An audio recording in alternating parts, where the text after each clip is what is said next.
Salut à tous, c'est encore Claire avec vous une fois de plus pour la suite, n'est-ce pas, du cours sur Archicad 18.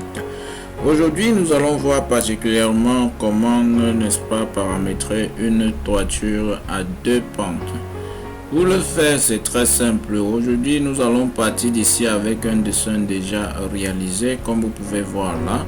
Et pour, n'est-ce pas, aller plus vite, nous pouvons tout d'abord afficher un tout petit peu la structure en 3 dimensions pour voir un peu à quoi ressemble le bâtiment. Voilà donc notre bâtiment supposé achevé. Il ne manque que la toiture à deux pentes. Pour positionner dans notre toiture à deux pentes, on revient en 2D comme ainsi. Et puis on positionne un tout petit peu l'axe là au milieu si on voudrait que notre toiture soit symétrique. On positionne l'axe au milieu, n'est-ce pas, du bâtiment, comme je l'ai déjà positionné là. Et puis on entre donc dans la commande toiture, ainsi. On prend donc l'option, n'est-ce pas, supposer que la hauteur est déjà bien paramétrée ainsi. Et puis l'épaisseur, n'est-ce pas, de la rive. On prend cette option là qui s'affiche là, ça nous permet donc de faire une toiture à deux pentes. Et puis on met tout naturellement l'angle que nous désirons, n'est-ce pas, ici. L'angle qui est maintenu là, c'est 15 degrés par défaut, nous pourrons le conserver. Et puis, n'est-ce pas, je pense que la suite des paramètres, c'est, n'est-ce pas, les toitures, les textures, autant pour moi. Il est question, n'est-ce pas, de choisir, n'est-ce pas, la texture qui nous convient, n'est-ce pas, pour notre toiture, que ce soit, n'est-ce pas, la rive, le dessus des tôles ou bien le dessous. Donc nous choisissons les textures qui nous convient et puis si tout est bien paramétré, on valide. Une fois validé, on vient, n'est-ce pas, sur notre dessin, on commence par cliquer. On revient sur notre dessin donc et ce qu'il y a lieu de faire maintenant, c'est de cliquer d'abord, sortir une ligne pour déterminer, n'est-ce pas, la direction de notre pente. Si je voudrais que ma pente soit déversée par ici, de ce côté-là, je clique là, la ligne, je sors une ligne, n'est-ce pas, tout au long du bâtiment et puis je renvoie de ce côté. Là, ça permet que ma pente, quand je vais, n'est-ce pas, la sortir, ça sera déversé de ce côté. Maintenant, nous avons donc la possibilité de cliquer, n'est-ce pas, sur des extrémités pour ressortir, n'est-ce pas, notre toiture qui se délimite, n'est-ce pas, par le trait que nous avons laissé à l'axe du milieu. Une fois fait le tour, la toiture est positionnée. Une toiture positionnée ainsi en 2D ne laisse pas, n'est-ce pas, ressortir les débordements. Nous essayons donc de positionner les traits là pour décaler afin de pouvoir délimiter la toiture sur ça. Nous positionnons les traits partout là. Le premier trait que nous avons positionné là, nous essayons de le sélectionner. Et puis en faisant CTRL T, nous pouvons le décaler à une distance que nous voulons pour le débordement. Nous prenons même à 0,6 et puis on positionne notre trait là. Le trait que nous avons positionné de ce côté, nous pouvons aussi le prendre là, CTRL T, on le décale aussi de 0,6, on tape Entrée, le trait de ce côté,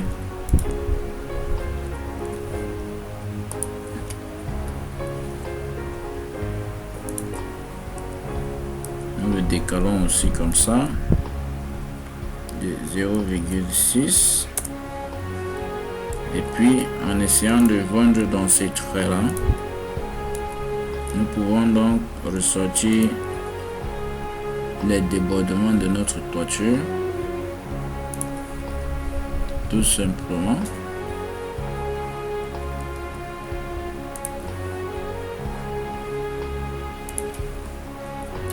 Là, on sélectionne notre toiture, on cherche à sélectionner notre toiture.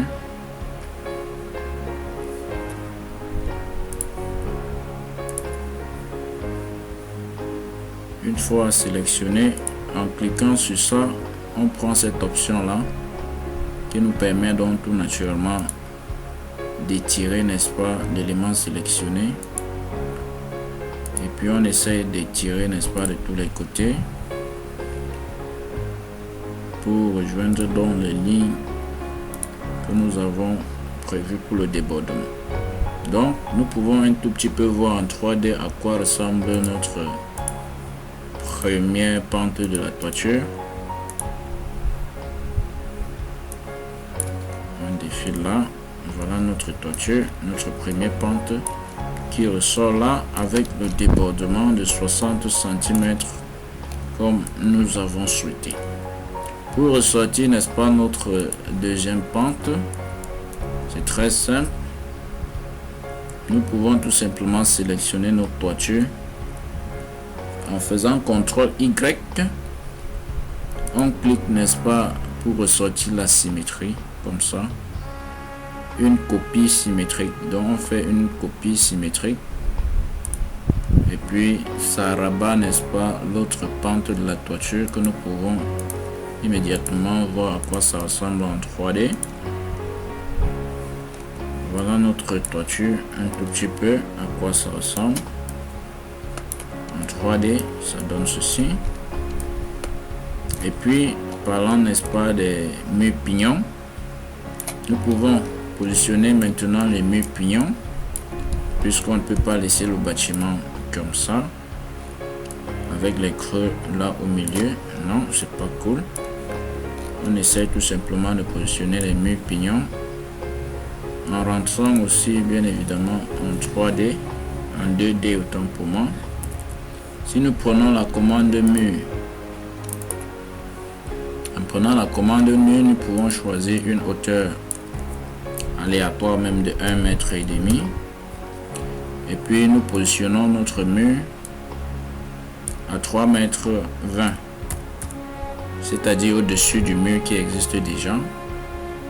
L'épaisseur, la texture d'un modèle, nous pouvons le paramétrer comme nous voulons. Donc on vient donc pour ce mur pignon, on essaie de positionner au-dessus de ceci, comme ça. On positionne pareillement de ce côté.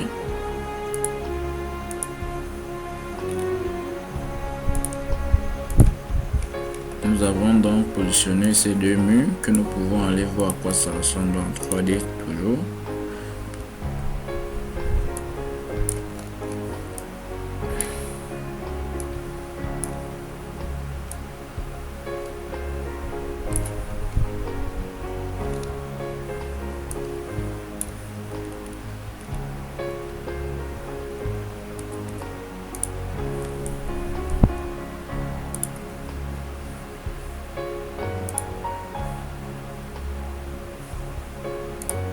Nous essayons d'activer, n'est-ce pas, les textures. Et puis, nos murs se présentent comme ça.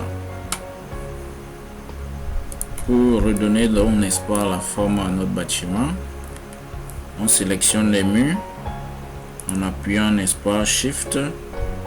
On maintient, on sélectionne aussi les toitures, les deux pentes de la toiture. On fait un clic droit et puis on prend l'option raccorder à toit à pente unique. Raccorder à toit à pan unique. Quand on prend dans ceci, on raccorde tout simplement. Et puis voilà, nos murs pignons se sont taillés, n'est-ce pas, à la limite de la toiture. Donc c'est un tout petit peu ça. Voilà notre toiture à deux pentes qui ressort tout naturellement. Merci, c'était tout pour cette vidéo d'où il était question, n'est-ce pas, de nous montrer un tout petit peu comment positionner tout aisément une toiture à deux pentes. Nous vous remercions d'avoir visionné et nous vous invitons à toujours consulter la page pour pouvoir voir la suite, n'est-ce pas, de la formation, que ce soit dans Archicad, dans Robot, dans AutoCAD, dans SketchUp, dans Lumion. Il y a les cours dans notre chaîne. Il suffit juste que vous fouillez. Donc d'ici là, essayez donc d'aimer la vidéo si elle vous a plu, de partager aussi le lien, sans toutefois oublier de vous abonner à la page afin de pouvoir tout le temps recevoir de nos vidéos mises en ligne. Merci et à très bientôt pour les prochaines vidéos.